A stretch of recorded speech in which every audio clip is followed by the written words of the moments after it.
Bago tayo magumpisa sa ating istorya, nais ko munang batiin ang bawat isa sa inyo. Saan mang panig kayo ng Pilipinas o ng mundo nanonood ngayon, mula Maynila, Cebu, Davao, Ilocos, Bicol, hanggang sa mga kababayan nating nasa ibang bansa. Maraming salamat sa patuloy ninyong pagtututok. I-comment ninyo kung taga saan kayo at anong oras nasa lugar ninyo habang pinapakinggan ninyo ang kwentong ito. Nakakatuwang malaman kung sino-sino ang mga gising pa sa madaling araw, nagpapahinga sa tanghali o nagre-relax sa gabi habang sinasabayan tayo sa isang panibagong makabagbag damdaming istorya. Sa baybaying baryo ng San Jacinto, halos lahat ay kilala si Don Severino Vergara. Hindi dahil siya ang pinakamayaman, hindi rin dahil siya ang pinakamakapangyarihan.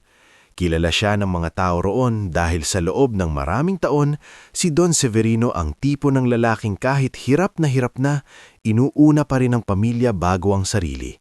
Noon, malakas pa ang kanyang pangangatawan, matipuno, kayumanggi at sanay sa alat ng dagat at init ng araw. Bata pa lamang sina Romel, Delfin at Marites, natutong bumangon ng madaling araw si Don Severino para mangisda, magtinda ng huli at sumalo ng kung ano-anong sideline para lang may maipakain sa mesa. Minsan nga, biro ng mga kapitbahay, para raw hindi tao si Don Severino kundi bangkang hindi lumulubog. "Severino, umuwi ka naman at magpahinga," sabi noon ng kapitbahay nilang si Aling Sabel habang nakasandal sa bakod na kawayan. Napangiti lamang ang lalaki habang pasan ang lambat. "Kapag nakapagtapos na ang mga anak ko, saka na ako magpapahinga, Sabel." At iyon nga ang panata niya sa sarili. Hindi naging madali ang buhay nila. Maagang namatay ang asawa niyang si Doña Felicidad dahil sa isang matagal na karamdaman. Noon pa man, malaking bahagi na ng puso ni Don Severino ang nawala. Pero hindi siya pwedeng magpakalunod sa lungkot. Hindi pa pwede. May 3 pa siyang anak na kailangang maitawid sa hirap ng buhay. Si Romel ang panganay ay matapang ngunit mainitin ang ulo. Si Delfin naman ang tahimik sa panlabas ngunit mas tusok kaysa sa iniisip ng iba. At si Marites, bunso at nag-iisang babae, ang pinakamalambing noon kay Don Severino. Sa lahat ng anak, si Marites ang madalas sumama sa ama sa palengke at ang nagtitimpla ng salabat tuwing inuubo ito. Kaya noong una, naniwala si Don Severino na kahit mawala man ng lahat sa kanya, hindi mawawala ang mga anak niya. Ngunit iba pala ang tao kapag nasanay ng tumanggap ng hindi naaalala kung paano nagsimula ang lahat. Lumipas ang mga taon, nagtapos si Romel ng kurso na hindi niya rin ginamit. Si Delfin ay nakapasok sa maliit na lending business sa kabilang bayan. Si Marites naman ay nakapag-asawa ng lalaking nagngangalang Nardo Bicaldo. Isang maporma, madulas magsalita pero may kakaibang lamig sa mga mata. Sa umpisa, magalang si Nardo kay Don Severino. Kung magsalita, akala mo'y napakabuting manugang. "Tatay, huwag na po kayong magbuhat ng mabigat," malambing nitong sabi noon habang may ngiti sa labi. "Kami na po ang bahala sa inyo."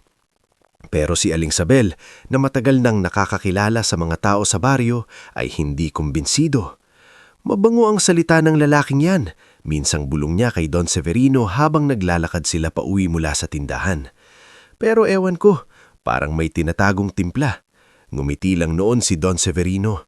"Manugang ko na yan, Sabel. Baka naman napagkakamalan mo lang." Sa umpisa, maayos pa ang lahat. Nakapagmuhay ng simple ngunit sapat ang pamilya. May maliit silang bahay na yari sa kahoy at semento, may kaunting lupang tinaniman ng gulay at may ilang lumang gamit na pinag-iingatan pa ni Doña Felicidad noon. Pero dumating ang taon na biglang nagbago ang takbo ng buhay ni Don Severino. Isang umaga, habang nagbubuhat siya ng timba ng isda mula sa dalampasigan, bigla siyang nanghina. Nanginig ang kaliwang bahagi ng katawan niya. Nabitawan niya ang timba at bumagsak siya sa buhangin. "Tatang!" sigaw ng batang si Toto Lamis, isang batang bangkero na madalas tumulong sa mga mangingisda. "Tulungan niyo ang Don Severino!" Dinala siya sa center ng baryo. Ayon sa nurse, muntik na siyang ma-stroke. Hindi naman ito malala, pero malinaw ang bilin. Kailangan na niyang magpahinga. Iwasan ng sobrang pagod. Uminom ng maintenance. Bantayan ang presyon. Sa simula, Nag-aalala ang mga anak niya. O ayan na nga, sabi ni Marites habang inaabot ang gamot. Tatay, huwag mo nang ipilit, kami na ang bahala. Tumanggo si Don Severino. Medyo masakit sa loob niya ang tumigil sa pagtatrabaho, pero naisip niyang baka panahon na nga para hayaan naman ng mga anak ang umako ng responsibilidad. Iyon pala ang simula ng unti-unti niyang pagbakapalitan ng tingin sa loob ng sariling bahay. Dahil nang tumigil siya sa pagtatrabaho, saka lumabas ang totoong ugali ng ilan sa kanila. Si Romel, na dati madalas lumalabas para maghanap buhay, ay nalulong sa sabong at sugal. Halos gabi-gabi, may naghahanap sa bahay dahil may utang na naman ito. Si Delpin naman, na may kaunting alam sa papeles at negosyo, paulit-ulit na iginigiit na ibenta na ang lupa ni Don Severino para may puhunan daw sila. Praktikal lang tayo, tay, sabi ni Delpin isang gabi habang nakaupo sa hapag. Ano pa bang silbi ng ilupang yan? Hindi mo na rin naman kayang asikasuhin. Ibenta na natin para mapakinabangan. Hindi agad sumagot si Don Severino. Dahan-dahan niyang isinubo ang kanin, saka tumingin sa anak. Iyan ang lupang pinaghirapan namin ng nanay niyo. Hindi lahat ng bagay dapat ipinagbibili. Napairap si Delpin. Kaya tayo naghihirap dahil sa pagiging emosyonal mo. Tumahimik ang buong mesa. Si Marites naman, na dati malambing, ay unti-unti ring nagbago simula nang higit siyang impluwensyahan ni Nardo. Ang manugang niyang iyon ang palaging may pasaring. Mahirap ang buhay ngayon, tay, sabi ni Nardo minsang nakaupo sa salas habang nagkakape. Hindi pwedeng puro damdamin. Kailangan marunong mag-let go sa mga bagay na wala ng pakinabang. Napatingin si Don Severino sa kanya. May tinutukoy ka ba, Nardo? Saglit na natahimik ang lalaki bago ngumiti. Wala butay. Sinasabi ko lang minsan dapat marunong tayong tumingin sa realidad. Narinig yun ni Aling Sabel isang hapon habang dumaan siya para magdala ng nilagang saging. Pagkaalis ni Nardo, napailing siya. Severino, huwag kang magagalit sa sasabihin ko. Pero parang hindi bahay ang tingin nila sa tahanang ito. Parang inaantay lang nila kung kailan katuluyang bibitaw. Masakit mang tanggapin, nagsimulang maramdaman ni Don Severino na may punto si Aling Sabel. Unti-unti, lumiit ang pwesto niya sa loob ng sarili niyang tahanan. Dati siya ang hinihinga ng upiuyon, ngayon siya na ang hindi sinasabihan. Dati siya ang iginagalang sa hapagkainan, ngayon siya na ang madalas huling bigyan ng ulam. Dati tinatawag siyang tatay ng may init, ngayon kadalasay tay na lang o kaya naman ay buntong hininga ang sagot tuwing may kailangan siya.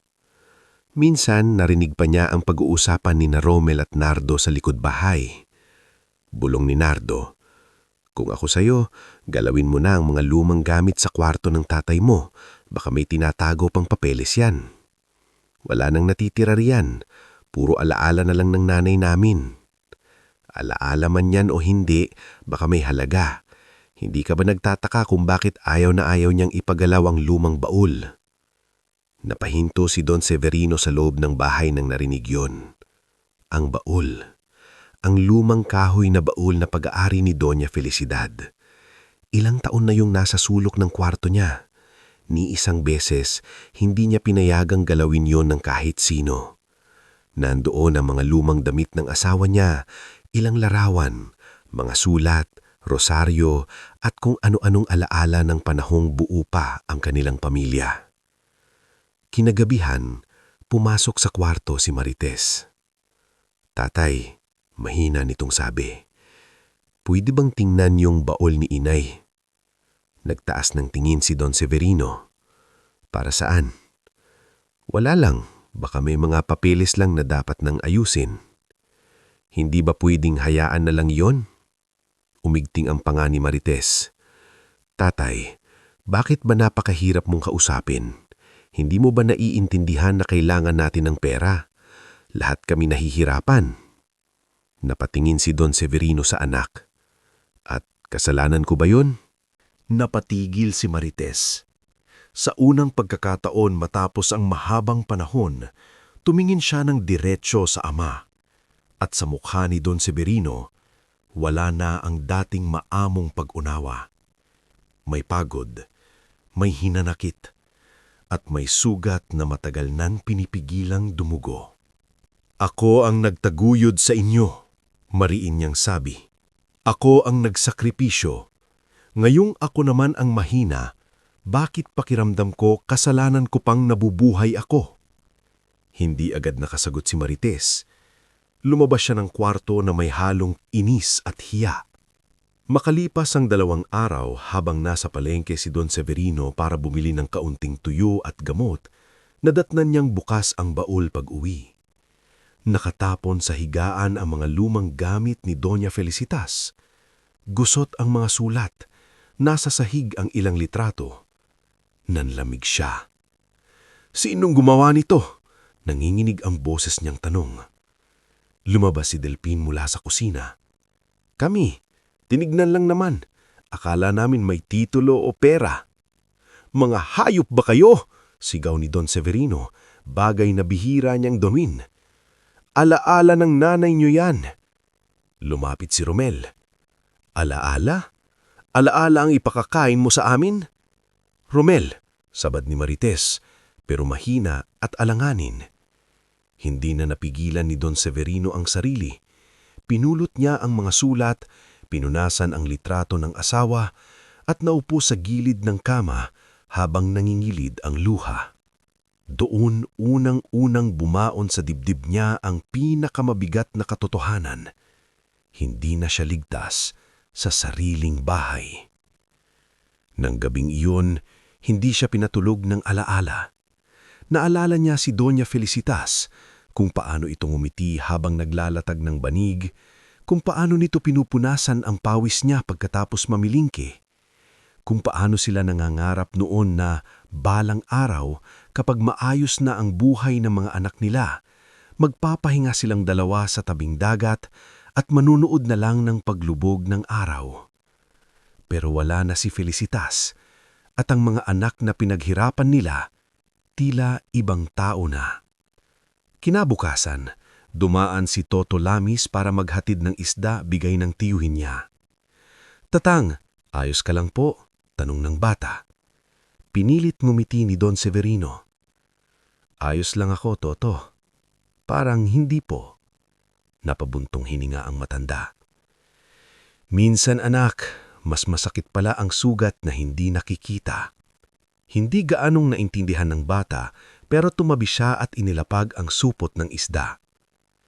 Sabi po ni Aling Sabel, kapag mabigat daw ang puso, mas mabuting may kausap. Napangiti ng kaunti si Don Severino. Matalino talaga yan si Sabel. Pagsapit ng hapon, dumating si Nardo na may dalang ngiti at alak sa kamay. Pinatawag niya sina Romel at Delpin sa labas. Mula sa loob ng kwarto, narinig ni Don Severino ang usapan. Ganito na lang, sabi ni Nardo sa mababang tinig. Dalhin natin si tatay sa isla sa susunod na linggo. Sabihin nating mamamasyal, ikukuha ng sariwang hangin. Doon muna siya para matahimik. Bakit sa isla? Tanong ni Romel. Para malayo sa mga usisero. Isang kubo lang naman na andoon. Mag-iwan tayo ng kunting pagkain. Sabihin natin sa baryo, nagpumilit siyang sumama sa pangingisda at hindi na bumalik. Napahigpit ang kapit ni Don Severino sa gilid ng upuan. Parang delikado yan, sabi, ngulit hindi dahil konsensya, kundi dahil takot mahuli. Mas delikado kung mananatili siya rito at hindi natin makuha ang gusto natin. Malamig na sagot ni Nardo. Tumahimik ang lahat.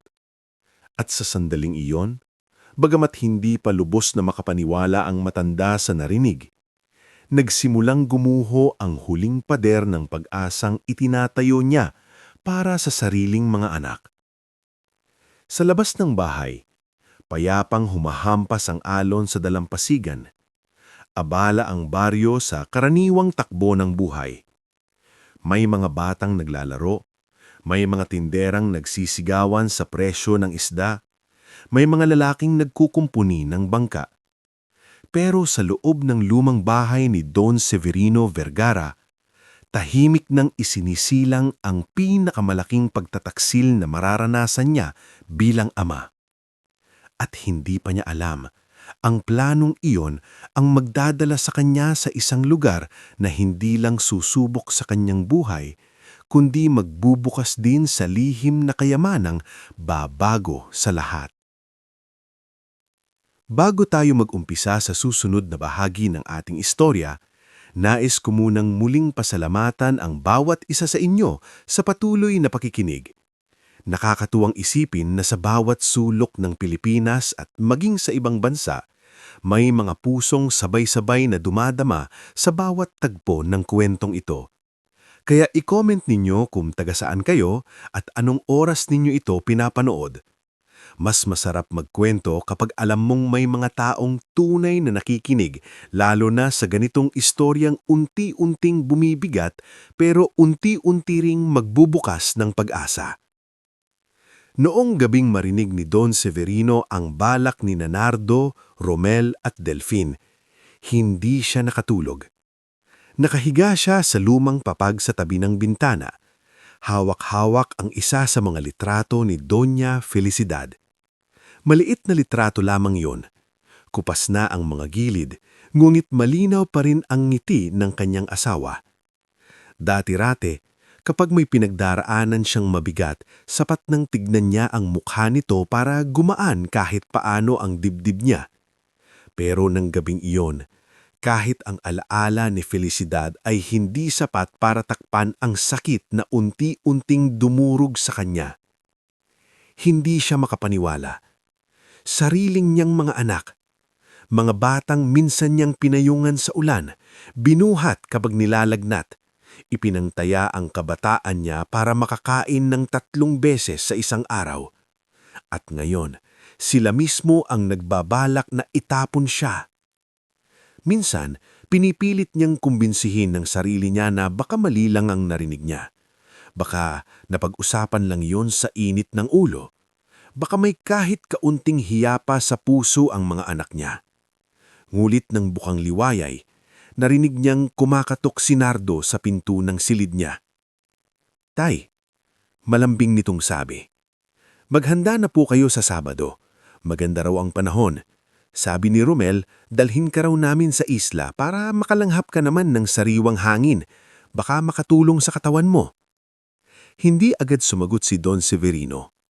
Tinignan lang niya ang manugang. Mailiwalas ang mukha ni Nardo, ngunit sa likod ng ngiti nito ay naroon ang parehong lamig na natagal nang napapansin ni Aling Sabel. "Sasama rin ba kayong lahat?" Mahinang tanong ni Don Severino. "Oo naman po. Pamilya tayo. Gusto lang naming makabawi sa inyo." Muntik siyang mapatawa, pero hindi sa tuwa, sa sakit. Pagkaalis ni Nardo, dumaan si Aling Sabel para magdala ng lugay. Napansin agad nito ang pamumutla ni Don Severino. "Severino," sabi niya habang ipinapatung ang mangkok sa mesa, "may hindi tama. Bakit parang mas mabigat ang mukha mo ngayon?" Sandaling natahimik ang matanda. Gusto niyang sabihin, gusto niyang ibuhos ang narinig niya noong gabi, pero may isang bagay sa loob niyang pumipigil. Siguro ay hiya, siguro ay takot, siguro ay ayaw pa rin niyang tuluyang tanggapin na ang sariling niyang mga anak ang magpapahamak sa kanya. Wala ito. Napagod lang siguro. Hindi kumbinsido si Aling Sabel, ngulit hindi na siya nangulit. Sa halip ay hinawakan na lang niya ang kamay ni Don Severino. "Mag-ingat ka," mahinang sabi. Minsan, hindi ang dagat ang pinakamapanganib, kundi ang mga taong nangingiti habang inilalayo ka sa pampang. Napatitig sa kanya si Don Severino. Parang gusto niyang sabihin ng lahat, ngunit sa huli ay tumando na lamang siya. Dumating ang Sabado ng masyadong mabilis. Maaga pa lang, abala na sina Romel at Delfin sa paghahanda ng bangka. Si Marites ay may dalang supot ng tinapay, delata at isang kumlot, habang si Nardo naman ang pinakamaingay, kunwaring masaya sa pamamasyal.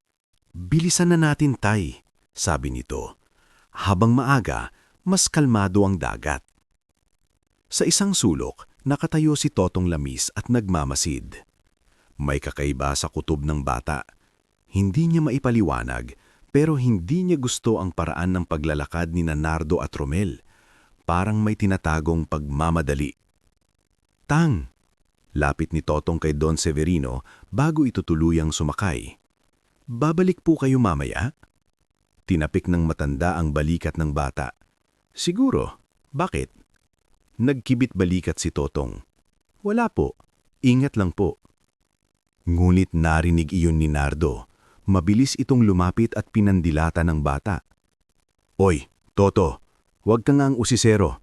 Pamilya kami. Namamasyal lang. Napaatras si Totong, pero hindi siya umalis. Mula sa malayo, pinanood niya ang bangkang papalayo. At sa murang isip ng bata, may kung anong hindi mapakali na nagsimulang gumapang. Mahigit 1 oras silang naglayag bago makarating sa isang maliit at tila nalimutang isla. Hindi iyon kagaya ng mga dinarayo ng turista, walang magagandang kubo, walang sari-saring bangka, walang ingay ng tao, puro ligaw na damo, ilang punong niyog, at isang lumang kubong halos kainin na ng panahon. Ang tawag doon ng ilang mamingisda ay Isla Buntalina, isang lugar na iniiwasan ng marami dahil bihilang puntahan at walang maayos na daungan. Pagkababa ni Don Severino sa Pampang, mas lalong bumigat ang pakiramdam niya. Dito? Tanong niya. Pamamasyal? Nagkunwaring tumawa si Romel. Tahimik dito, Tay. Mas makakapagpahinga ka. Magluluto muna tayo, sabi ni Marites, pero iwas ang mga mata nito sa ama. Sa loob ng mga sumunod na oras, nagkunwari silang maayos ang lahat. Naglatag sila ng banig malapit sa kubo, kumain ng kaunting tinapay at daing. Si Nardo ang pinakamadaldal, pilit binabago ang usapan tuwing may mabibigat na katahimikan. Ngulit ramdam ni Don Severino ang layo. Hindi siya tinitignan ng diretsyo ni na Romel at Delpin. Si Marites naman ay tila may gustong sabihin, ngulit hindi maibuka ang bibig. Minsan, napansin niya pang lumalayo si Nardo at Delpin at nagbubulungan malapit sa dalampasigan. Pagsapit ng hapon, sinabi ni Nardo na may kukunin lang daw sila sa kabilang bahagi ng isla. Tay, maupo muna kayo rito, sabi ni Marites. Babalik din kami. Tumingin si Don Severino sa anak. Lahat kayo aalis? Sandali lang naman, sagot ni Marites, gulit nanginginig ang boses nito. At pagkatapos noon, isa-isa silang naglakad pabalik sa bangka. Hindi pa agad nag-alarm ang isip ni Don Severino. Akala niya baka ililipat lang nila ang bangka sa mas maayos na pwesto. Ngunit nang marinig niya ang paghampas ng sagwan sa tubig at makita niyang palayo ng palayo ang bangka, sakalang siya napatayo. Romel! Sigaw niya. Walang lumingon. Delpin! Patuloy lang ang paglayo ng bangka. Marites! Sigaw niyang muli. Ngayon ay may punit na ang boses. Marites, anak! Doon bahagyang napalingon ng dalaga. Kitang-kita ni Don Severino ang mukhang itong basana ng luha. Ngulit, hindi ito tumayo. Hindi ito sumigaw.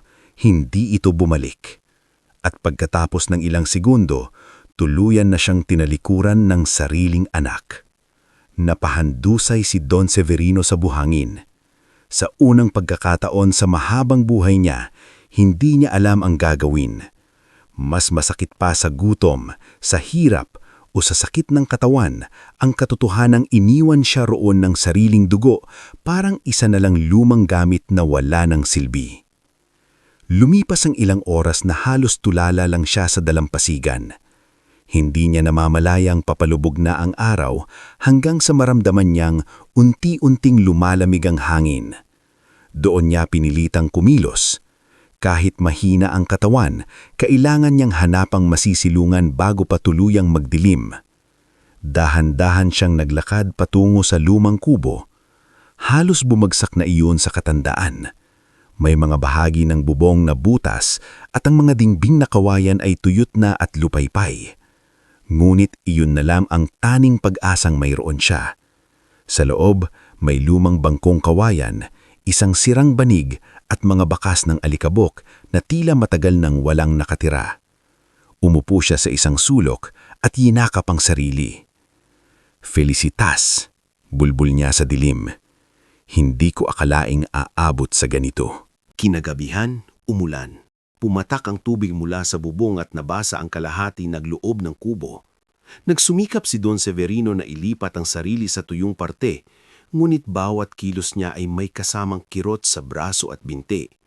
Gutom na rin siya, at ang kaunting pagkaing iniwan ng mga anak niya ay hindi malinaw kung sadya ba o aksidenteng naiwan. 2 pirasong tinapay at isang maliit na bote ng tubig. Kinabukasan, mas mabigat ang kalagayan niya.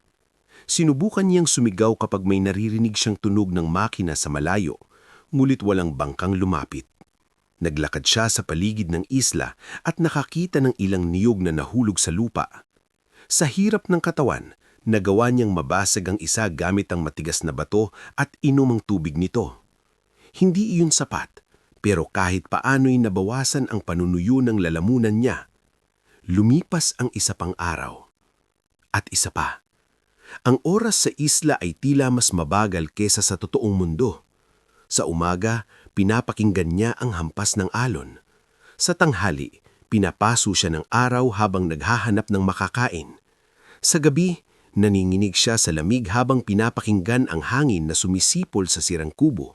Sa bawat araw na lumilipas, may bagong sugat sa isip at katawan si Don Severino. Ngunit kasabay ng hirap, may mga maliliit na bagay ring napapansin siya. Isang umaga, habang naglalakad siya sa gilid ng isla, may nakita siyang bangkang dumaan sa malayo. Sumigaw siya ng buong lakas. "Hoy! Tulong!" Hindi man siya narinig ng malinaw, tila may isang maningisdang lumingon. Hindi ito lumapit pero mula sa ayos ng bangka ay mukhang iyon si Goryo Latalas, isang mangingisdang kilala sa mga karatigpok na paminsan-minsay dumaraan sa rutang iyon. Hindi man siya nasagip, nagkaroon ng kaunting pag-asa si Don Severino na baka may makapansin pa sa kanya. Sa kabilang banda naman, sa baryo, hindi matahimik si Toto. Kinuwento niya kay Aling Sabel ang lahat, kung paanong kakaiba ang tingin ni Nardo, kung paanong parang nagmamadali ang mga ito, at kung paanong wala pa ring balita kay Don Severino kahit sinabi raw ng pamilya na nagpaiwan sa kamag-anak sa kabilang pulo. Hindi ako naniniwala, mariing sabi ni Aling Sabel. Hindi gagawin ni Severino yan nang hindi man lang magpapasabi. "Anong gagawin natin?" tanong ni Toto. Napahigpit ang hawak ni Aling Sabel sa dulo ng saya niya. "Magmamasid tayo. Hindi ako titigil hanggat hindi ko nalalaman ng totoo." Samantala, sa isla, pilit na lumalaban si Don Severino sa bawat araw ng pagkakait. May mga sandaling gusto na niyang sumuko. May mga sandaling pakiramdam niya baka iyon na nga ang wakas niya. Mamatay sa isang lugar na walang makakaalala matapos itapon ng mismong mga anak niya. Pero sa tuwing dumarating ang ganoong pag-iisip, may kung anong matibay sa loob niya ang tumatangging bumigay. Isang hapon, habang nakaupo siya sa harap ng kubo at pinagmamasdan ng papalubog na araw, napansin niya ang kakaibang ayos ng mismong kubo. Hindi ito karaniwang kubo ng mangingisda. Mas malalim ang pagkakabaon ng haligi. Mas makapal ang ilang tabla sa sahig. At sa may gilid ng pinto, may ukit na halos burado na ng panahon. Lumapit siya at pinunasan ng bahagi ng kahoy. Napasinghap siya. 2 letrang halos hindi na mabasa, ngunit sapat para makilala niya. F.V. Felicitas Vergara. Nanlaki ang mga mata ni Don Severino. Imposible. Paanong mapupunta rito ang initial ng asawa niya? Mabilis na bumalik sa isip niya ang mga lumang alaala. Ang ilang pagkakataong may gustong sabihin si Doña Felicitas noon tungkol sa isla. Ang mga sulat na hindi niya gaanong binigyang pansin. At ang punit na mapa sa loob ng lumang baul na muntik ng itapon ng mga anak nila. Biglang tumibok ng malakas ang dibdib niya. Parang hindi na lang basta kubo ang tinitignan niya. Parang may lihim itong matagal nang nakabaon. Lihim na maaaring konektado sa asawa niyang yumaaw, sa mga lumang bagay na inakala nilang walang halaga, at marahil sa dahilan kung bakit tila mas matibay ang kubong ito kaysa sa dapat. Kinabukasan, kahit nang hihina, sinimulan niyang suriin ang loob ng kubo. Hinipo niya ang mga dingding, tinapik ang sahig, tinignan ang ilalim ng bangko. Sa una, wala siyang makita. Ngunit habang nagpupuna siya ng tumatagas na parte malapit sa likod upang hindi lumubog sa tubig ulan ang loob, may narinig siyang kakaibang tunog sa ilalim ng isang tabla. Hindi iyon tulad ng karaniwang kahoy na dikit sa lupa. Parang hungkag. Lumuhod si Don Severino kahit masakit ang tuhod niya. Dahan-dahan niyang hinawi ang banig at alikabok. Doon niya nakita ang isang maliit na bilog na bakal na halos kapantay ng tabla at latatakpan ng putik at lumang hibla ng niyog. Napahinto ang paghinga niya. Hindi iyon aksidente. May nakatagong bahagi sa sahig ng kubo at sa unang pagkakataon mula nang iwan siya sa isla, may umusbong na kakaibang pakiramdam sa dibdib ni Don Severino. Hindi lang basta pagnanais mabuhay, kundi pag-asang baka may dahilan kung bakit hindi pa siya tuluyang pinabayaan ng tadhana. Bago tayo magpatuloy sa susunod na yugto ng ating istorya, nais ko munang muling bumati sa inyong lahat na patuloy na nakikinig at sumasabay sa bawat tagpo ng kwentong ito. Saan man kayo naroroon ngayon, nasa probinsya man, nasa syudad, nasa barko, nasa trabaho, o nagpapahinga sa bahay, maraming salamat sa oras na inilalaan ninyo. I-comment ninyo kung taga-saan kayo at anong oras nasa lugar ninyo habang pinapakinggan ang bahaging ito. Nakakagaan ng loob ang malaman na sa bawat mabigat na eksena, may mga taong naririyan at sabay na humihinga sa bawat sakit, pag-asa at pagbabagong mararanasan ng ating bida. Nakatitig si Don Severino sa bilog na bakal na nakabaon sa sahig ng kubo. Halos hindi siya makapaniwala sa natutuklasan niya. Kung hindi pa bumagsak ang malakas na ulan noong mga nakaraang gabi, at kung hindi niya napansin may hungkag na tunog ang tabla sa ilalim ng banig, malamang ay hindi niya iyon makikita.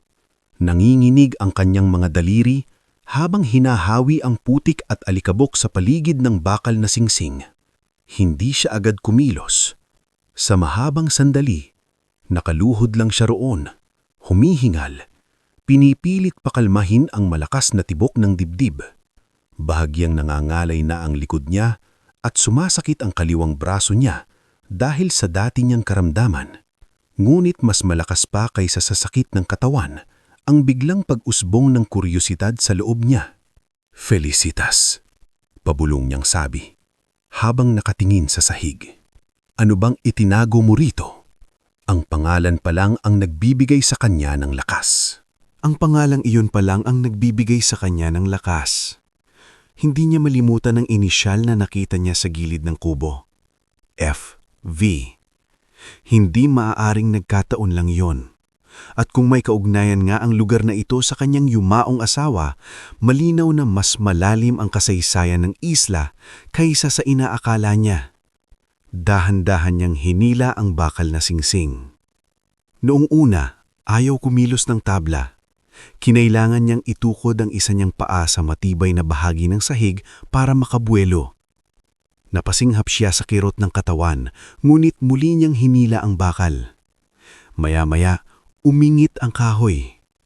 Isang mahinang tunog na parabang matagal nang walang nagbukas sa lihim na bahaging iyon. Nabuksan ang tabla. At sa ilalim nito ay may madilim na puwang. Napaatras siya ng bahagya. Amoy lumang kahoy, tuyong lupa at isang bagay na hindi agad niya maipaliwanag. Parang amoy ng mga lumang bagay na matagal nang ikinubli ng panahon. Bahagya niyang sinilip ang loob at nakita niyang hindi lang iyon maliit na hukay. Parang may makitib na lagusan pababa. Napaupo siya sa tabi ng butas, hinihingal. Hindi siya pwedeng padalos-dalos, mahina pa ang katawan niya. At kung bababa man siya roon, kailangan niyang maging maingat. Lumipas ang halos kalahating oras bago siya muling kumilos. Gumawa muna siya ng pansamantalang sulo gamit ang tuyong hibla ng niyog at isang lumang tela na natagpuan niya sa sulok ng kubo. Mahina man ang apoy, sapat iyon para makita niya ang unang ilang hakbang. Hawak ang sulo sa isang kamay at ang gilid ng sahig sa isa pa, dahan-dahan siyang bumaba sa lagusan. 3 baitang. 4. 5. Paglapag ng paa niya sa ibaba, napansin niyang hindi lupa ang sahig, kundi pinagpatong na makakapal na tabla. Mas malamig sa ilalim, mas tahimik. At sa gitna ng munting silid na iyon ay may 3 lumang baul na bakal, 2 kahong kahoy at isang malaking supot na tinakpan ng kumot na kinain na ng panahon. Napayuko si Don Severino. Hindi niya alam kung matutuwa siya, matatakot, o iiyak. Ipinatong niya ang sulo sa isang nakausling bato sa gilid at lumapit sa unang baul. May kalawang na ang kandado, ngulit bahagya ng nakabukas ang gilid na tila hindi na isara ng maigi noon. Sa tulong ng isang lumang patalim na nakuha niya sa kubo noong nakaraang araw, pinilit niyang maitaas ang takip. At nang bumukas iyon, napaatras siya. Nagniningning sa liwanag ng sulo ang laman ng baul. May mga lumang kwintas, hika, pulseras at singsing na hindi mukhang ordinaryong alahas lamang. May ilang pirasong tila purong ginto. May iba naman na may nakakabit na batong mamumula-mula at luntian. Sa ilalim ng mga iyon ay may telang nakabalot sa mga barya. Mabibigat na baryang pilak at tanso na may mga ukit na hindi niya agad nakilala. Napalunok si Don Severino. Diyos ko, mahinang niyang bulong. Binuksan niya ang ikalawang baul. Doon naman niya nakita ang mga lumang salaping papel, ilang dokumentong nakabalot sa tela na hindi tinablan agad ng halumigmig, at isang kahong metal na kasing haba ng kanyang bisik. Sa loob ng kahong iyon ay may ilang titulo ng lupa, lumang resibo ng bentahan at mga papel na pirmado ng mga pangalang hindi niya agad nakilala. Mulit nang mabasa niya ang isa sa mga dokumento, bigla siyang natigilan. Ng pagmamay-ari ni Felicitas V. de Vergara. Nang hina ang tuhod niya. Umupo siya sa malamig na sahig. Hawak ang papel na tila ba hindi siya takot na mawawala ito kapag kumurpak siya. Isa pang dokumento ang dinampot niya. Isa na namang pamilyar na pangalan. Isa pa. At isa pa.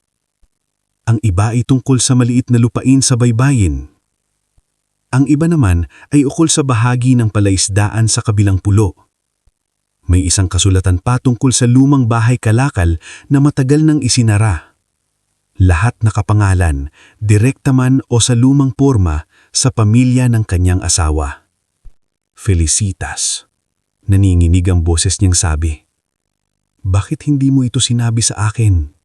Ngunit halos kasabay noon ay may sumagi sa isip niya. Noong buhay pa si Doña Felicitas, may mga panahong tila gusto nitong magsalita tungkol sa pinagmulan ng kanyang pamilya. Ngunit laging nauuwi sa katahimikan. Noon ay inakala lang ni Don Severino na normal na hiya iyon. Hindi naman niya ugaling usisain ng nakaraan ng asawa. Ang mahalaga sa kanya noon ay magkasama silang bumubuo ng pamilya. Hindi niya alam na sa katahimikang iyon ay may malaking lihim palang ikinukubli si Felicitas. Lihim na marahil ay inilihim hindi dahil sa kawalan ng tiwala, kundi dahil sa takot, pag-iingat o tamang panahon. Nangingilid ang luha, binuksan niya ang pangatlong baul. Doon niya natagpuan ang higit na nagpayanig sa puso niya. Mga sulat. Maayos na nakatali sa lumang laso, bagaman naninilaw na ang mga papel. Sa ibabaw ng tumpok ay may isang liham na may sulat kamay na hindi niya malilimutan. Kay Severino, kung sakaling dumating ang araw na matagpuan mo ito. Halos manginig ang buong katawan niya habang inuunat ang papel. Hindi na gaanong kalinaw ang ilan sa mga letra, ngunit sapat para mabasa niya ang kabuuan ng mensahe. Ipinapaliwanag ni Felicitas sa liham na ang kubong iyon sa Isla Buntalina ay dating taguan ng kanyang ama noong panahon ng kaguluhan at agawan ng ari-arian sa kanilang angkan.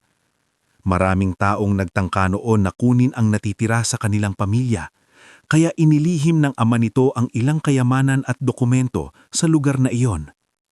Ayon sa liham, taming taong marunong magtiis, magpatawad at hindi magpapagamit sa kasakiman ang karapat-dapat makaalam ng lihim. Sa bandang huli ng sulat, may mga linyang tumimo sa puso ni Don Severino. Kung mabasa mo man ito balang araw, ibig sabihin ay dinala ka ng tadhana sa lugar na ito sa panahong wala ka ng ibang masandalan. Patawarin mo ako kung hindi ko ito naikwento ng mas maaga. Natakot akong pag-awayan tayo ng mga taong uhaw sa mana. Mas pinili kong mamuhay tayong payak, ngunit payapa. Ngunit kung dumating ang araw na kailanganin mo itong buksan, ibig sabihin ay ikaw na lamang ang pinagkakatiwalaan ng Diyos sa bagay na ito. Napayuko si Don Severino at napahagulhol. Hindi iyon iyak ng tuwa lamang. Iyak iyon ng pagod, dalamhati, pagtataka at matinding pangungulila. Sa lahat ng pinagdaanan niya nitong mga nakaraang araw, ang pagtataksil ng mga anak, ang gutom, ang lamig, ang pakiramdam na isinuko na siya ng mundo, biglang may naiwan palang tahimik na kamay mula sa nakaraan na handang sumalo sa kanya. Sa unang pagkakataon matapos siyang iwan sa isla, umiyak siya ng walang pagpipigil. Pagkaraan ng ilang sandali, pinilit niyang pakalmahin ang sarili. Hindi pa ito ang panahon para tuluyang magpalunod sa emosyon. Kailangan niyang mag-isip. Kayamanan ang nasa harap niya, oo. Ngunit ang higit na mahalaga ay ang mga dokumento. Iyon ang magpapatunay ng legal na pagmamayari sa mga ari-arian. Kung mapapasakamay iyon ng maling tao, lalo na ni Nardo, Romel at Delpin, baka tuluyan siyang mapahamak. Kailangan niyang itago ang lahat ng maayos at humanap ng mapagkakatiwalaang tutulong sa kanya. Ang problema, nag-iisa siya sa isla. Gayunpaman, hindi na katulad nung mga nakaraang araw ang pakiramdam niya. May malinaw ng direksyon ng isip niya. Hindi na lamang basta pagligtas sa sarili ang kanyang laban. Kailangan na niyang mailabas ng maayos ang katotohanan ito sa tamang tao. Sa sumunod na araw, maaga siyang nagising at maingat na inayos muli ang lagusan.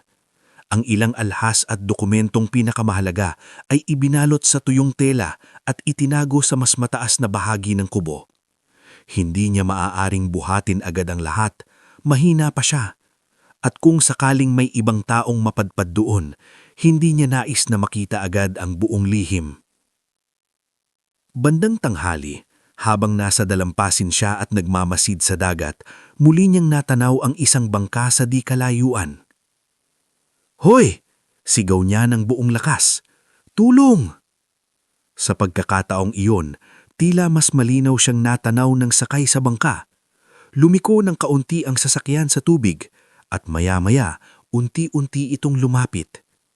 Nang makilala niya ang mukha ng mangingisdang nakatayo roon, halos manghina siya sa ginhawa. "Goryo!" sigaw ni Don Severino.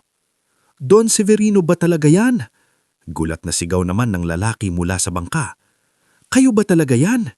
Makalipas ang ilang minuto, nakalapit si Goryo Matala sa pampang. Kasama nito ang mangunguha ng seaweed na si Benilda Uson, isang babaeng kilala sa mga karatig isla na tahimik ngunit maaasahan. "Anong nangyari sa inyo?" tanong ni Benilda habang alalayang pinapaupo si Don Severino sa isang bato.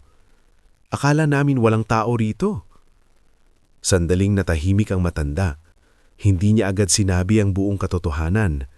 Ngunit sa mukha ni Goryo at Benilda, nakita niya ang uri ng malasakit na matagal nang nawala sa sariling pamilya niya. "Iniwan ako rito," mahina nang sabi. Nanlaki ang mga mata ni Goryo. "Iniwan?" "Tao ko ring anak," sagot ni Don Severino, at sa pagkakataong iyon ay wala na siyang lakas upang ikubli pa ang hiya at sakit. Napailing si Benilda.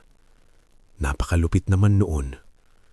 Nang ibigay niya ang ilang detalye, hindi na nag-usisa ng sobra ang dalawa.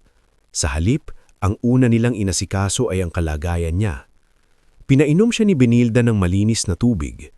May dala ring kaunting nilagang kamote at isda si Goryo. Sa simpleng pagkain na iyon, halos mapaluha si Don Severino.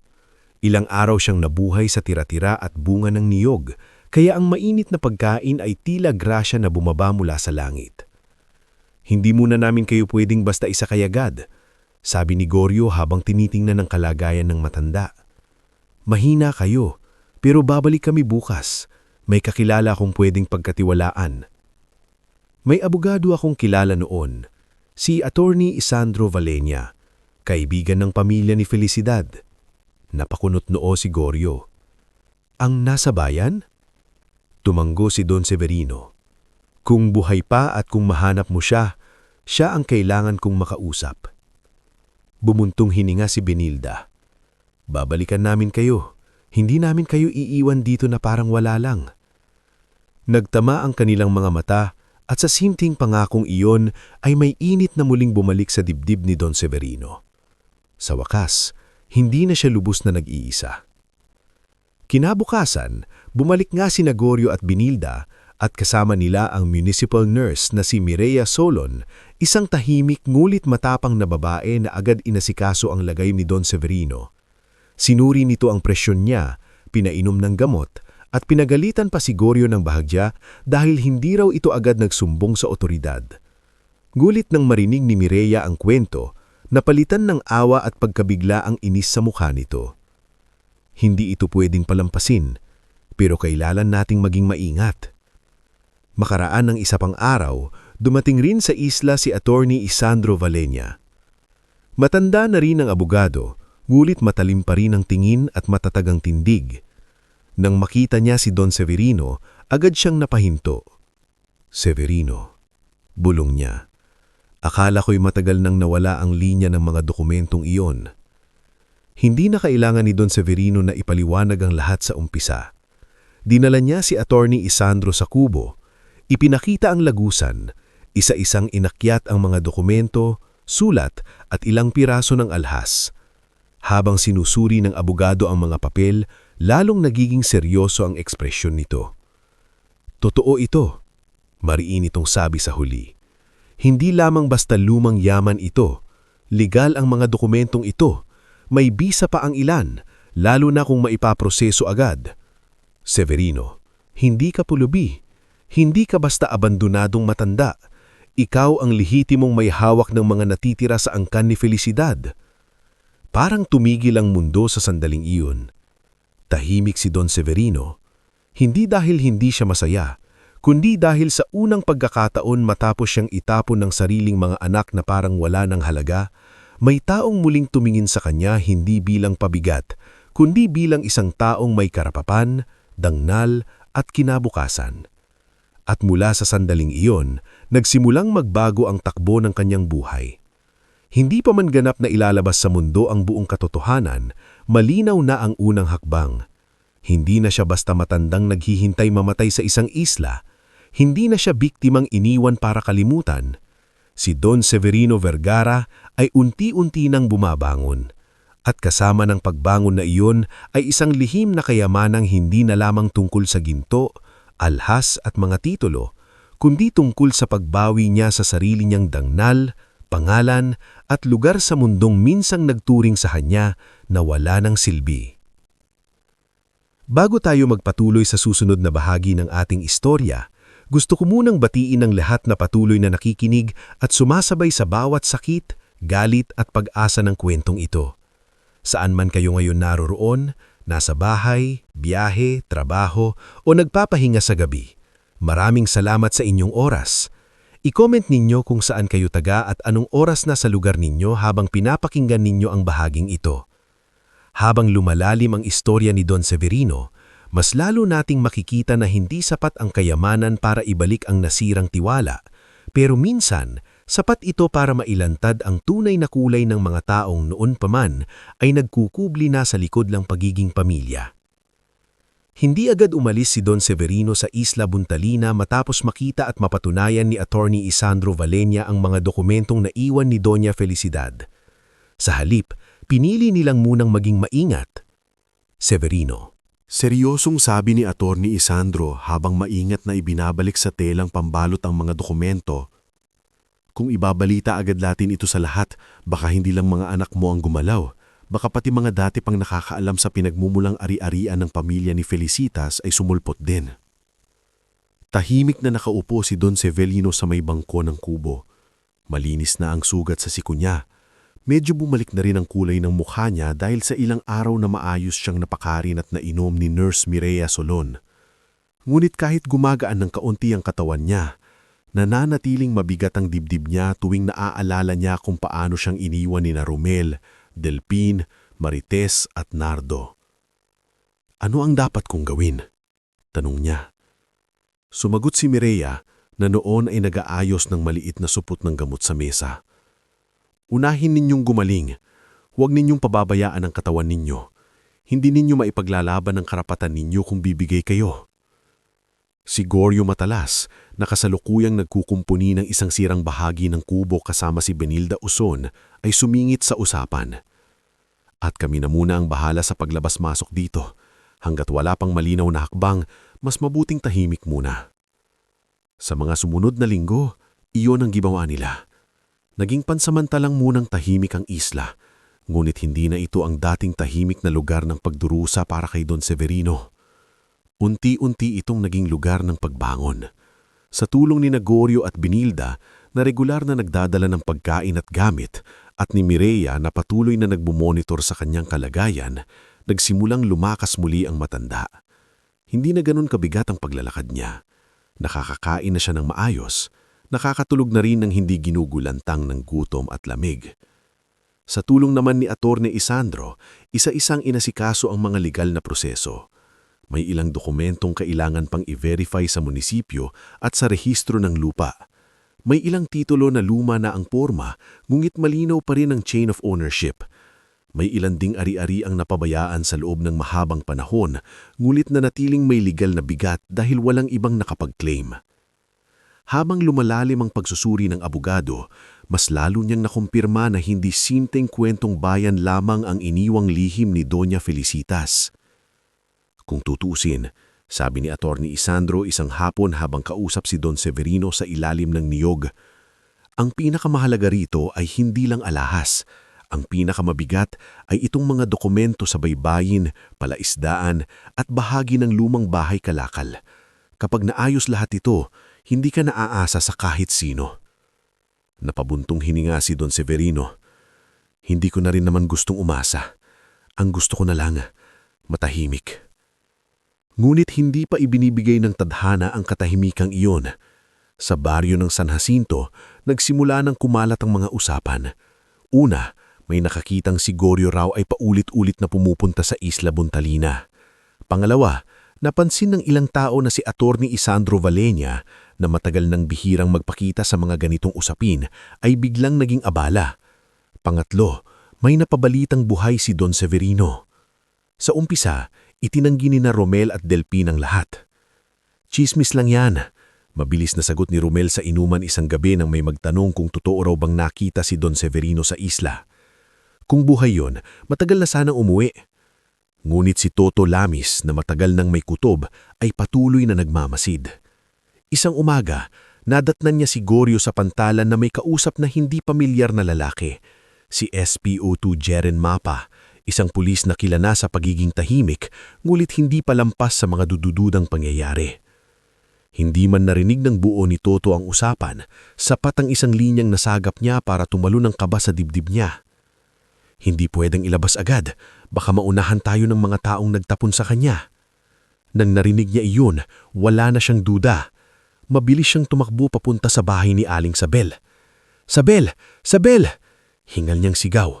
"Buhay si Tatang! Buhay si Don Severino!" Napahawak si Aling Sabel sa kanyang dibdib. "Sigurado ka?" Tumanggo si Toto. "Narinig ko si Goryo at may pulis pang kasama." Sandaling natahimik si Aling Sabel at sa kanyang mukha ay sabay na dumaan ang ginhawa at galit. "Kung ganon, Mahina niyang sabi, darating na ang araw ng mga nagsisinungaling. Hindi nagtagal, nakarating nga ang balita sa pamilya. At gaya ng inaasahan, ang unang reaksyon ni na Romel, Delpin, Marites at Nardo ay hindi hiya, kundi pagkataranta. Anong ibig sabihin ng buhay? Galit na bulalas ni Delpin habang naglalakad sa loob ng bahay. Imposible yon. Ilang linggo na. Baka may nakapansin, sagot ni Romel. Halatang balisa. Sabi ko naman kasi sa inyo, delikado ang ginawa natin. Tumahimik ka nga, singhal ni Nardo. Hindi ito panahon para magturuan. Si Marites naman ay nakaupo lang sa sulok, maputla at tahimik.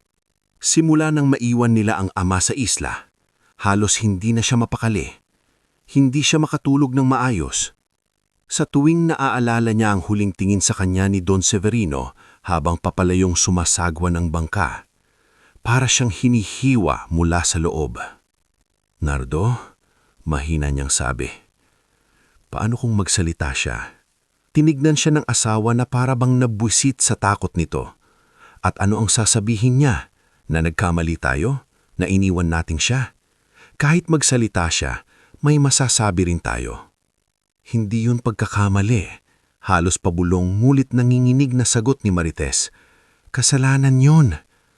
Napatingin sa kanya sina Romel at Delpin. Sa unang pagkakataon mula nang mangyari ang lahat, malinaw na may lamat na sa pagkakaisa nilang binuo sa kasakiman. Ngulit mas matindi pa ang naging pagkataranta nila nang malaman nila ang susunod na balita. May mga dokumento raw na nakuha si Don Severino mula sa isla. At hindi lang basta dokumento, dagdag ng tsismosang si Aling Verna sa palengke, na nakalating naman agad sa pandinig ni Romel. Sabi raw, may mga lupang nakapangalan sa linya ng asawa niyang si Felicidad. Baka nga raw mayaman talaga roon. Parang binuhusan ng malamig na tubig ang tatlo. Kayamanan, ulit ni Delpin. Doon biglang nag-iba ang ihip ng hangin. Sa loob ng ilang araw, ang dating patay malisya nilang ama ay biglang naging mahalagang tao sa paningin nila.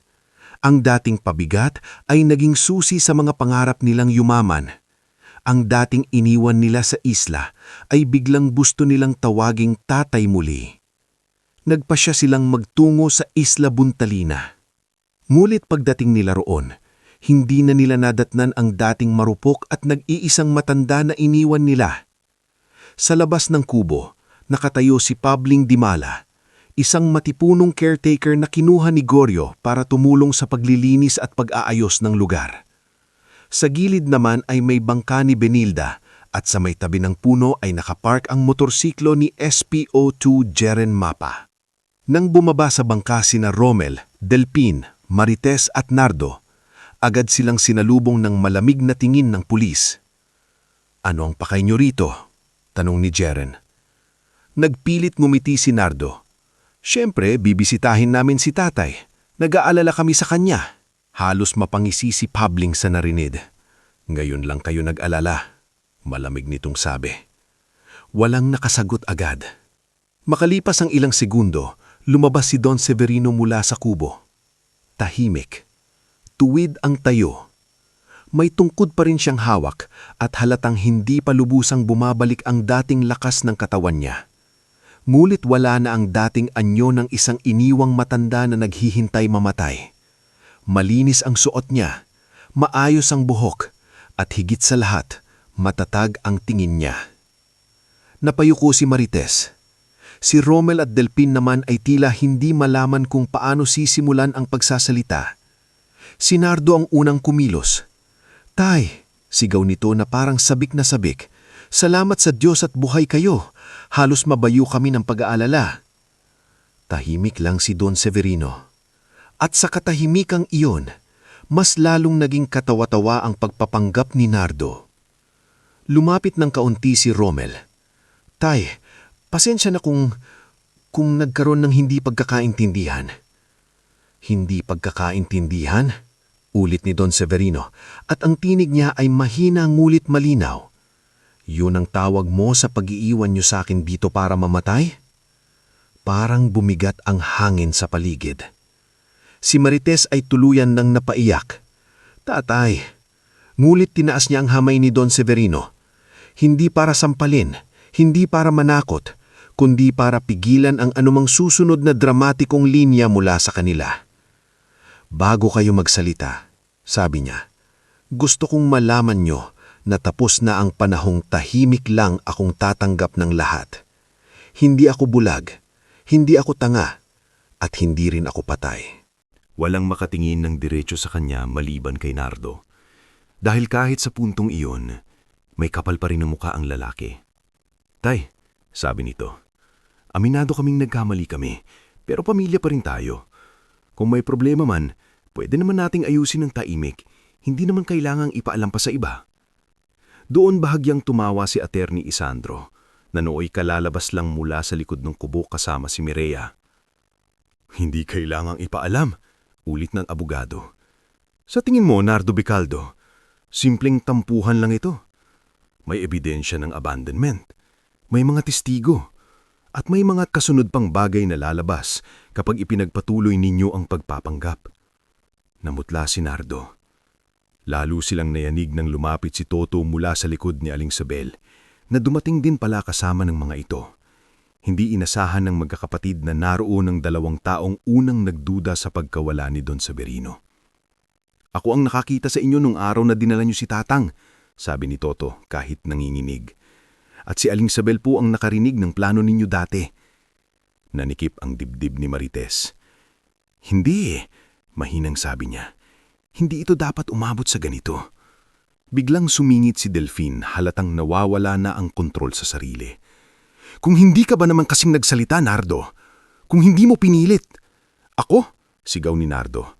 Kayong magkakapatid ang may pakinabang dito. Huwag niyo akong gawing kontrabida mag-isa. At hindi ka ba kontrabida? Biglang putol ni Don Severino. Lahat ay natahimik. Mabagal siyang lumapit hawak ang tungkod, ngunit bawat hakbang niya ay tila bigat ng lahat ng pinagdaanan niyang sakit. Ang pinakamasakit, sabi niya habang isa-isang tinitingnan sina Romel, Delphine, Marites at Nardo. Hindi yung iniwan ninyo ko sa isla. Masakit, oo. Pero ang mas masakit ay ang katotohanang matagal nyo na palang hindi tinitingnang ama. Tiningnan nyo akong gamit, sa gabal, hadlang sa gusto nyong makuha. Umiiyak si Marites. Si Romel ay nakayuko. Si Delphine naman ay napapikit na tila gustong tumakas sa mga salitang iyon. Ngunit hindi pa tapos ang lahat. Sa puntong iyon, alam na ni Don Severino at ng mga taong nasa panig niya na hindi na lang ito simpleng komprontasyon ng pamilya. Kailangan na itong dalhin sa formal na laban. Kailangan nang ilabas ang katotohanan. Kailangan nang ipakita sa buong baryo at sa batas na ang matandang minsang itinapon parang wala ng silbi ay hindi na muling magpapayag na yurakan. At habang unti-unting namumutla ang mga mukha ni Nardo, Romel, Delphine at maging ni Marites, nagsisimula namang luminaw sa dibdib ni Don Severino ang isang bagay na matagal niyang hindi nararamdaman. Ang lakas ng isang taong hindi na natatakot mawalan dahil minsan na siyang inubos ng sarili niyang pamilya at nakaligtas pa rin. Bago tayo magpatuloy sa huling bahagi ng ating istorya, nais ko munang batiin at pasalamatan ng bawat isa sa inyo na mula umpisa hanggang ngayon ay nakasubaybay pa rin sa buhay ni Don Severino. Saan man kayong naroroon sa oras na ito, sa bahay, sa biyahe, sa trabaho o tahimik na nagpapahinga, maraming salamat sa pakikinig. I-comment ninyo kung taga saan kayo at anong oras na sa lugar ninyo habang pinapakinggan ninyo ang katapusan ng kwentong ito. Sa bahaging ito, masasaksihan natin kung paanong haharapin ng isang ama, minsang itinapon ng sariling pamilya, ang hustisya, at kung paano niya pipiliing bumangon nang hindi kinakain ng galit ang natitilang bahagi ng kanyang buhay. Pagkatapos ng komprontasyon sa Isla Buntalina, wala nang bumalik sa dati. Hindi na pwedeng itago sa kataimikan ng ginawa ni Romel, Delphine, Marites at Nardo. Sa unang pagkakataon matapos ng napakaraming taon ng pagtitiis, Pumayag si Don Severino na wag nang ikulong sa loob ng bahay ang sakit na dinanas niya. Hindi dahil gusto niyang maghiganti ng walang habas, kundi dahil alam niyang kapag hinayaan niyang lumipas na lamang ang lahat, para na rin niyang pinayagang umulit yun sa kanya at maaaring sa iba pa. Kinabukasan, dinala siya ni na Attorney Isandro Valenia, Nurse Mireya Solon at SPO2 Jeren Mapa sa munisipyo upang maitala ang kanyang salaysay. Tahimik ang biyahe sa bangka. Nakaupo si Don Severino nakatingin sa dagat na minsang naging saksi sa kanyang pag-abandona. Ngunit ngayon, iba na ang pakiramdam niya. Noon, ang dagat ay pagitan niya sa pag-asa. Ngayon, iyon naman ang tila tulay pabalik sa buhay na unti-unti niyang binabalik. Handa na po kayo? Maharang tanong ni Mireya habang inaabot sa kanya ang maliit na boteng ng tubig. Tumango si Don Severino. Matagal akong hindi naging handa sa sakit, pero sa totoo lang anak, mas handa ako ngayon kaysa sa nung akala ko mamamatay na ako sa isla. Pagdating sa munisipyo, maingat na inasikaso ni Jeren ang mga papeles. Isinunod ang formal na testimonya ni Gregorio Matalas, Benilda Uson, Toto Lamis at Aling Sabel.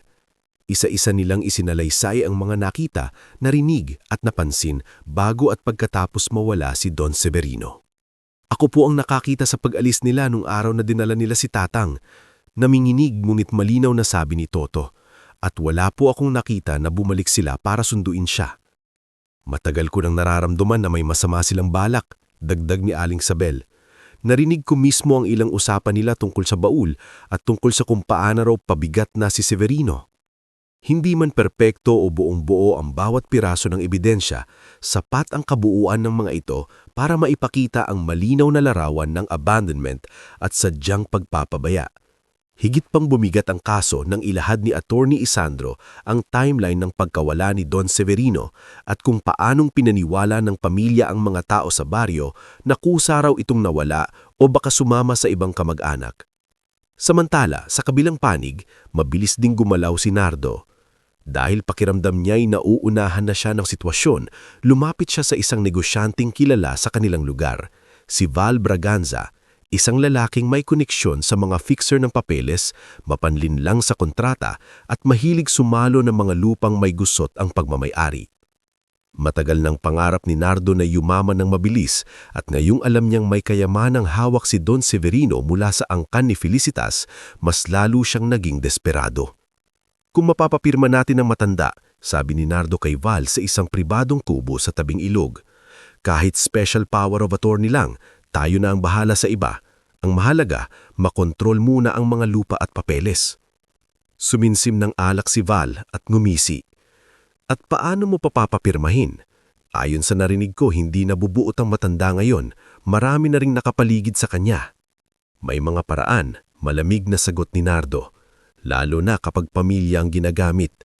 Hindi alam ni Nardo na ang isa sa mga tauhan sa kubo ay pamangkin ni Pabling Di Maala at ang usapan nilang iyon ay hindi nagtagal ay umabot kina Gregorio at Jeren. Kaya bago pa man isa katuparan ni Nardo at Val ang susunod nilang plano, may naghihintay ng mas maingat at mas matibay na depensa sa panig ni Don Severino. Sa mga sumunod na linggo, naging sentro ng usapan sa San Jacinto ang kaso.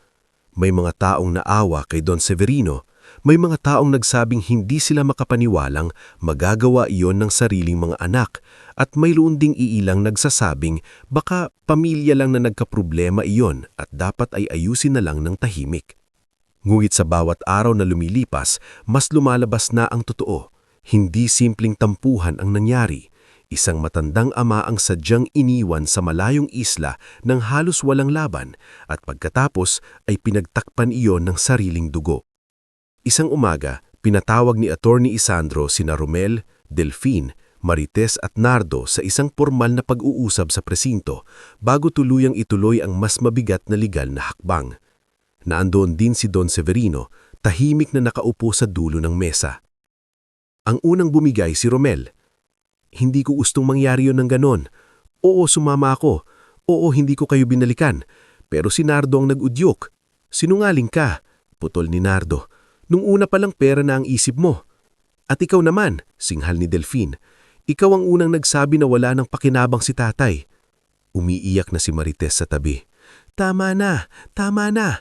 Hindi na mababawi ang ginawa natin. Tahimik lang si Don Severino habang pinapanood silang magwasakan sa harap niya. At sa loob-loob niya, lalong luminaw ang isang bagay.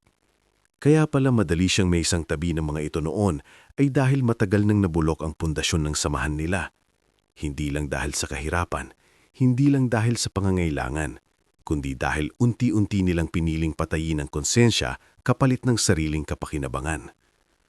Sa huli, hindi man sila agad nakulong ng matagal, formal na itala at nausad ang mga reklamong kaugnay ng abandonment, panlilinlang at tangkang pamimilit sa pagmamay-ari ng mga ari-arian.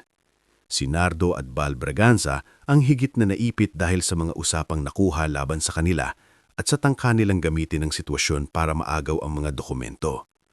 Ang tatlong anak naman ni Don Severino ay hindi nakaligtas sa kahiyaan at legal na pananagutan, kahit pa pinili ng ama nilang huwag idiin ng ilang bagay na pwede sanang mas lalong sumira sa kanila. Nang tanungin si Don Severino ni Attorney Isandro kung nais ba niyang ituloy hanggang sa sukdulan ang lahat ng pwedeng ikaso, mahaba ang naging katahimikan niya. Pagkatapos ay tumingin siya sa malayo at nagsalita. Gusto ko ng hustisya, sabi niya, pero ayokong matuyo ang natitirang buhay ko sa pag-aalaga sa galit. Sapat na sa akin na mailagay sa tama ang batas at malinaw sa lahat ang totoo. Hindi ko sila isasalba, pero hindi ko rin gagawing sentro ng huling mga taon ko ang paghihiganti. Ang sagot na iyon ang lalo pang nagpaiba sa tingin ng mga tao kay Don Severino. Hindi na lamang siya simpleng biktima. Isa na siyang taong may kapangyarihang pumili at ang pagpili niya ay hindi ayon sa puot kundi sa dignidad. Pagkatapos may isaayos ang mahahalagang papeles, nagsimula ang panibagong yugto ng kanyang buhay. Sa tulong ni na Attorney Isandro at Mireya, ibinenta niya ang ilang ari-ariang masyadong malayo o masalimuot pang asikasuhin. Gurit ang Isla Buntalina ay hindi niya ipinagbili. Sa halip, iyon mismo ang ginawa niyang sentro ng bagong simula. Dito ako iniwan para mamatay, sabi niya kina Gorio at Benilda habang nakatayo sila sa harap ng lumang kubo.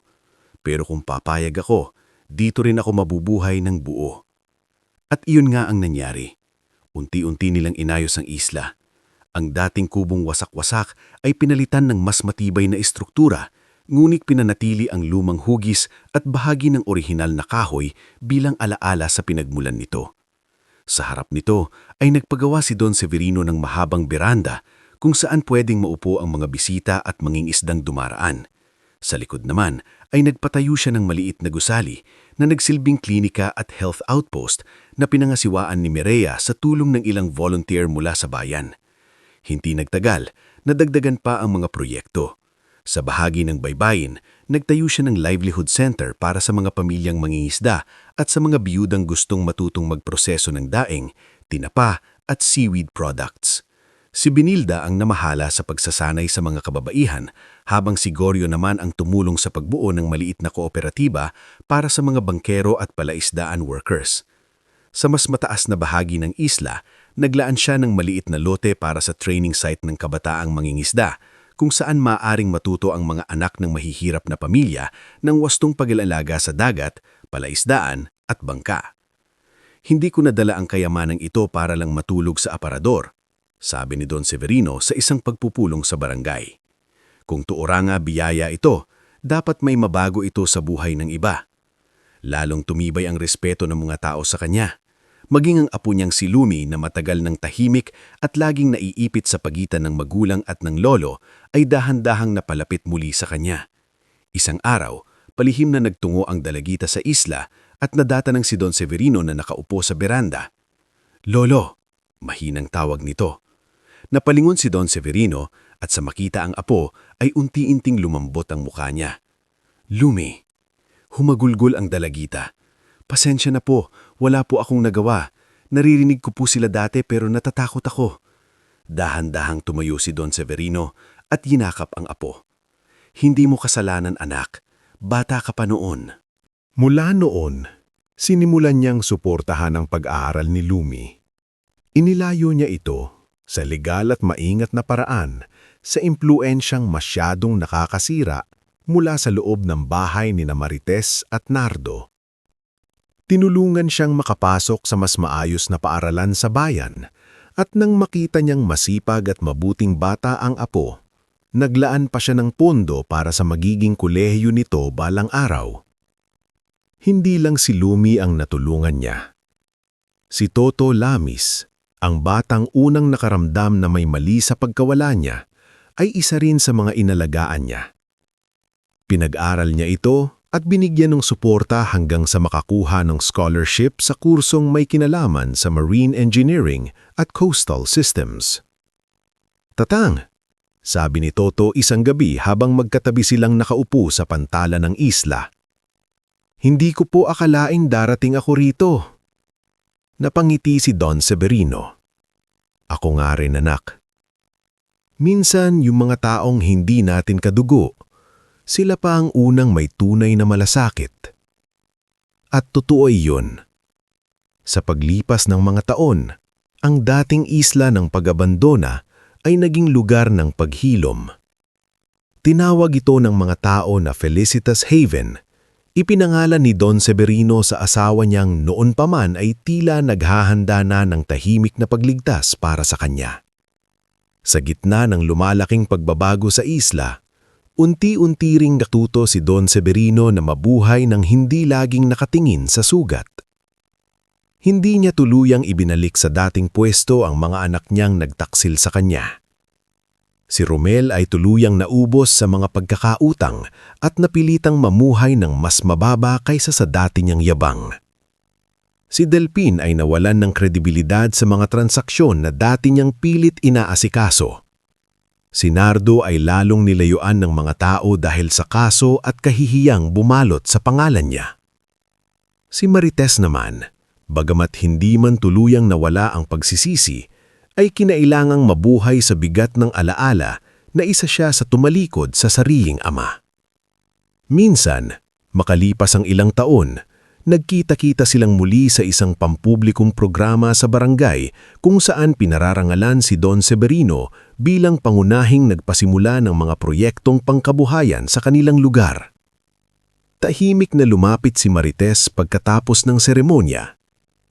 "Tatay," mahina nitong sabi, "alam kong wala akong karapatang umingi pa. Pero gusto ko lang marinig niyo na araw-araw kong pinagsisisihan ng ginawa ko." Matagal siyang tinignan ni Don Severino.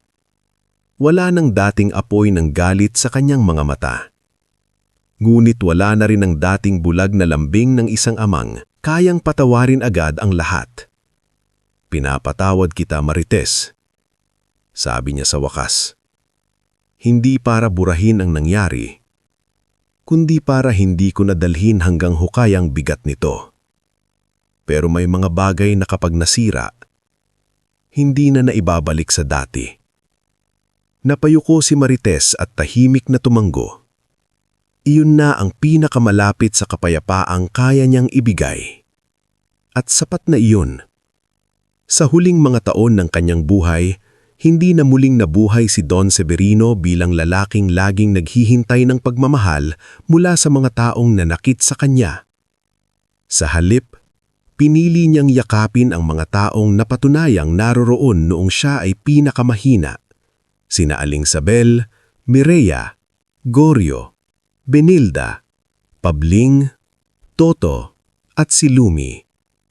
Madalas, tuwing umaga, nauupo siya sa beranda ng inayos na kubo sa Isla Buntalina. Sa harap niya ang dagat. Sa paligid niya ang mga batang nagsasanay mangisda, mga inang natutong kumita sa sariling gawa, at mga kabataang natutong mangarap ng hindi inaapakan ng iba. Minsan, dumarating si Aling Sabel na may dalang kakanin. "Hindi mo akalaing dito aabot ang kubo na to, ano?" Nakangiti sabi nito isang umaga. Napangiti rin si Don Severino habang pinagmamasdan ng liwanag ng araw sa tubig. "Hindi ko rin nakalaing dito ko matatagpuan ng katahimikan." "Sa loob ng yaman?" biro ni Aling Sabel. "Hindi. Sa loob ng pagtanggap. At doon nagwakas ang kwento ni Don Severino Vergara. Ang matandang minsang iniwan ng sariling mga anak sa isang isla dahil akala nilang pabigat na lamang siya ring ang natuklasan ng kayamanan na nakatago sa loob ng kubo. Ngunit higit pa sa gunto, alahas at mga titulo, natagpuan niya ang bagay na mas mahalaga. Ang sarili niyang dangal. Ang pagpapatawad na hindi bulag. At ang panibagong pamilya na buo sa hindi sa dugo, kundi sa kabutihang kusang nanatili nang wala nang maibigay na kapalit. At sa huli, maputla man ang nagtaksil sa kanya nung nadiskubre niya ang kayamanan sa loob ng kubo, hindi iyon ang tunay na tagumpay ng kanyang buhay. Ang tunay na tagumpay ay ang katotohanan na mula sa lugar na inakala nilang magiging wakas niya, doon pa mismo nagsimula ang pinakamaganda at pinakamapayapang kabanata ng kanyang pagkatao.